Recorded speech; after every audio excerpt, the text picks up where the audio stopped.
Immortal episode 20 Orlando क्या हालचाल। तो इस एपिसोड का आधा हिस्सा मैंने एपिसोड 19 में एक्सप्लेन कर दिया था नोवेल वाला। तो अगर आप चाहें तो आप उसे देख सकते हो, उसकी लिंक मैं डिस्क्रिप्शन में दे दूंगा इस वीडियो की, उस वीडियो की। ठीक है, तो शुरू करते हैं। तो जैसे कि आपने पिछले एपिसोड में देखा कि जो हमारा बांगलिंग था ना, वो एक भरने को लेकर नांदाओ सिटी से बाहर निकलता है, लेकिन बाहर निकलते ही हमारे बांगलिंग के पीछे एक बंदा लग जाता है। अब ये बंदा चलता है तो अपने सेक्टर से 3-4 बुड्ढों को बुला लेता है और उन बुड्ढों को हमारे बांगलिंग के पीछे लगा देता है। और अब आगे अब जैसे बांगलिंग ये महसूस करता है कि उसके पीछे 3-4 बुड्ढे लग गए हैं, तो बांगलिंग चलता है। तो जिस बंदे ने इन 3-4 बुड्ढों को अपने सेक्टर से बुलाया है ना, उस बंदे के अंदर हमारे बांगलिंग ने पहले ही अपना चीर मटेरियल में डाल दिया था। बोला जाए तो हमारे बांगलिंग को उस बंदे पर पहले ही शक हो गया था कि ये शायद कुछ गड़बड़ कर सकता है। और जब बांगलिंग को लगता है कि इसी बंदे के कारण ये बुड्ढे मेरे पीछे आ रहे हैं, तो बांगलिंग यहाँ पर चिल्लाकर कहता है हकाई। और भाई साहब बांगलिंग के है कहती वो बंदा जो अपने सेक्टर से 3-4 बंदों को बुलाकर बांगलिंग का पीछे करवा रहा था ना, वो पलक झपकते वहीं पर ठिल जाता है। अब जैसे ये 3-4 बुड्ढे ये दिखते हैं कि इतनी आसानी से सामने वाले बंदे ने, क्योंकि यहाँ से बहुत दूर पहुंच गया है, उसने इस बंदे को मार दिया है, तो ये समझ जाते हैं कि इस बंदे के पास जरूर कोई कीमती ट्रेजर होगा। इसलिए अभी सारे के सारे बुड्ढे चलते हैं, तो ये तेजी से हमारे बांगलिंग के पीछे लग जाते हैं। और तो और इनके पीछे मतलब कि इन बुड्ढों के साथ साथ बहुत सारे स्टूडेंट भी आए थे और वो भी हमारे बांगलिंग के पीछे लग जाते हैं। अब बांगलिंग चलता है तो इन सभी से तेजी से भागने लगता है। हालांकि रास्ते में जे इन तीनों बुड्ढों के साथ या फिर चारों बुड्ढों के साथ जे स्टूडेंट थे ना,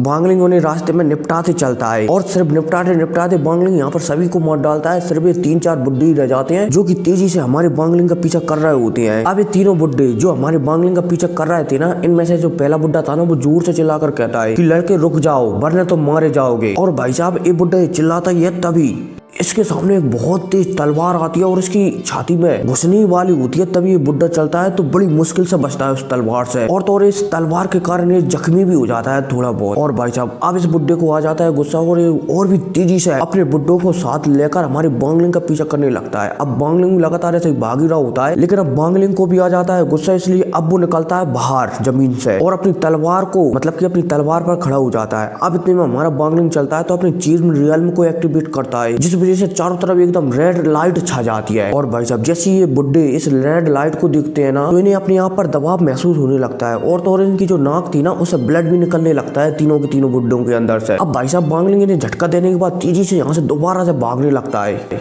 अब इतने में बुड्ढे चलते हैं तीनों के तीनों। इनमें से एक बुड्ढा चलता है तो वो अपने सेक्टर को मैसेज भेज देता है कि हमें बचाने के लिए आ जाओ, हमारे पास एक बंदा है। अब ऐसे ऐसे चलता रहता है और बांगलिंग लगातार भागता रहता है और तीनों बुड्ढे लगातार हमारे बांगलिंग का पीछा करते रहते हैं और 8 घंटे निकल जाते हैं ऐसे भागते भागते। लेकिन अब हमारे बांगलिंग का हो जाता है एकदम मूड खराब, इसलिए बांगलिंग अपने शरीर से एक आग निकालता है। और ये आग हमारे बांगलिंग को जब मिली थी, जब हमारा बांगलिंग धरती के अंदर ट्रेनिंग कर रहा था, मतलब कि उसके शरीर से ये आग बनती है एक प्रकार से माना जाए तो। और ये आग है ना, ये एकदम ठंडी और गर्म दोनों प्रकार से रहती है। मतलब कि जैसे हमारे मास्टर याओला की बोन चिलिंग फ्लेम है ना, ऐसी आग रहती है। लेकिन मास्टर याओला की बोन चिलिंग फ्लेम अनलिमिटेड रहती है और बांगलिंग की आग है ना, ये थोड़ा बहुत ही रहती है, समझ गए। और ये आग रहती है ना, ये बैगनी कलर की होती है आग, ठीक है। अब जैसे हमारा बांगलिंग इस आग को निकालता है ना, तो एकदम आसपास ठंडक छा जाती है। और तो और इस ठंडक में अजीब सी गर्माहट भी देखी जा सकती है। अब इतने में बांगलिंग चलता है तो एक क्लस्टर बनाता है और तेजी से इस आग को पहले बुड्ढे की ओर शूट कर देता है, मतलब कि उसी बुड्ढे की ओर जिस बुड्ढे को हमारी बांगलिंग ने 8 घंटे पहले तलवार से जख्मी किया था, ठीक है, उसी की ओर शूट कर देता है। अब जैसे ये बुड्ढा इस आग को आता हुआ देखता है ना, तो ये घबरा जाता है और घबराने में कुछ भी नहीं कर पाता और ये आग सीधा इससे जानकर लगती है। अब भाई साहब जैसी बांगलिंग की आग इससे टकराती है ना,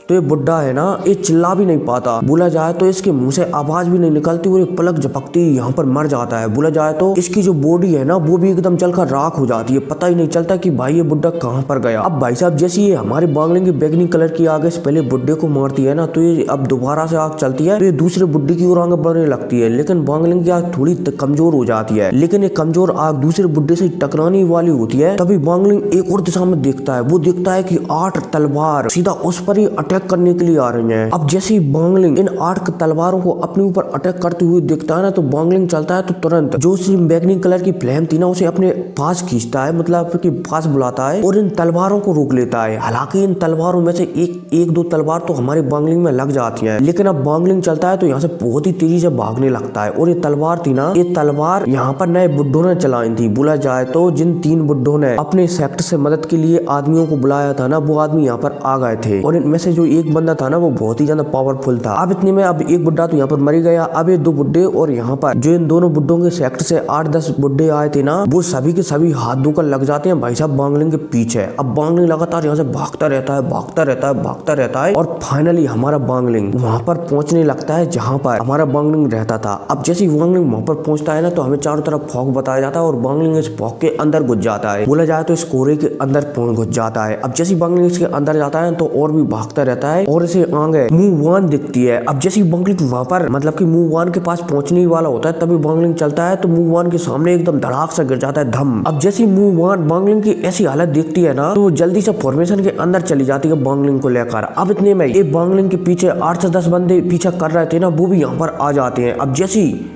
इनमें से सबसे बड़ा बुड्ढा जब इस लड़की को देखता है ना, मुंह को देखता है ना, तो यहाँ पर कहने लगता है कि वो लड़की सिर्फ मेरी है, इसलिए कोई भी उससे हाथ नहीं लगाएगा। अब इतने में इसी बंदे की नजर इस फॉर्मेशन के अंदर उस ड्रैगन पर पड़ती है जिसे हमारा बांगलिंग पिछले एपिसोड में उठा कर लाया था। अब जैसे इस बंदे की नजर इस ड्रैगन पर पड़ती है ना तो ये बंदा था ना ये थोड़ा होशियार था, तो ये एक ही बार में समझ जाता है कि यहाँ आस-पास एक पावरफुल फॉर्मेशन चढ़ा हुआ है। अब भाई साहब जैसे ये फॉर्मेशन को देखता है ना ये बंदा चलता है तो तुरंत इसके पीछे जो 8-10 बुड्ढे ठाड़े हुए थे ना ये तुरंत कह देता है कि फॉर्मेशन बनाओ और इस फॉर्मेशन को तोड़ दो। और भाई साहब यह कहती है यहाँ पर इस आदमी के पीछे जो पीछे बुड्ढे खड़े हुए थे ना वो एक फॉर्मेशन बनाने लगते हैं बहुत निकार, और जो मुंह ने उस ड्रैगन की हड्डियों की सहायता से जो फॉर्मेशन बनाया था ना उसे तोड़ने लगते हैं। अब इतने में सीन शिफ्ट होता है और हमें मुंह और हमारे बांगलिंग को बताया जाता है और मुंह बांगलिंग की हालत को देखकर थोड़ी उदास हो रही होती है। लेकिन इतने में चलता है तो बांगलिंग उठ जाता है और उठकर कहने लगता है, मतलब कि सबसे पहले तो वो कढ़ाई दे देता है जो कि हमारे बांगलिंग ने रैंक 5 की उस सिटी से खरीदी थी। अब जैसी मुंह उस कढ़ाई को देखती है ना तो वो कहने लगती है कि ये बंदा तुम्हारा पीछे क्यों कर रहे हैं, क्या तुमने एक कढ़ाई चुरा ली है इन बंदों से इसलिए तुम्हारे पीछे कर रहे हैं। लेकिन बांगलिंग मुंह की बातों की एकदम नजर अंदाज कर देता है और यहाँ पर कहने लगता है कि जल्दी से गोली को रिफाइन करो। अब जैसी मुंह ये देखती है कि बांगलिंग उसके जवाबों का सवाल नहीं दे रहा है, सॉरी सवालों का जवाब नहीं दे रहा है, तो मुंह चलती है तो इस कढ़ाई को लेकर हमारे बांगलिंग की वो एक पावरफुल गोली को रिफाइन करने के लिए चली जाती है और बांगलिंग चलता है तो यहाँ पर ट्रेनिंग करने लगता है। अब समय बीतता जाता है और ये फॉर्मेशन के बाहर 8 से 10 बुड्ढे थे ना ये लगातार मुंह के द्वारा चढ़ाए गए फॉर्मेशन को तोड़ते रहते हैं। और फिर क्या इसी तोड़ा ताड़ी के साथ ये एपिसोड खत्म हो जाता है। और हाँ ये एपिसोड 20 है ना, इसका आधा एपिसोड मैंने एपिसोड 19 में एक्सप्लेन कर दिया है। तो अगर आपको इससे पीछे का एपिसोड देखना है ना तो इसी वीडियो के डिस्क्रिप्शन में मेरी एक वीडियो की लिंक है, उसे पर क्लिक कर उसे देख सकते हो। और बेटर थ्रू द हेवंस का नोवेल सुनना चाहते हो तो भी डिस्क्रिप्शन में एक चैनल की लिंक है, वहां पर जाकर वो भी सुन सकते हो। ठीक है, तो मिलते हैं अगली वीडियो में। Take care.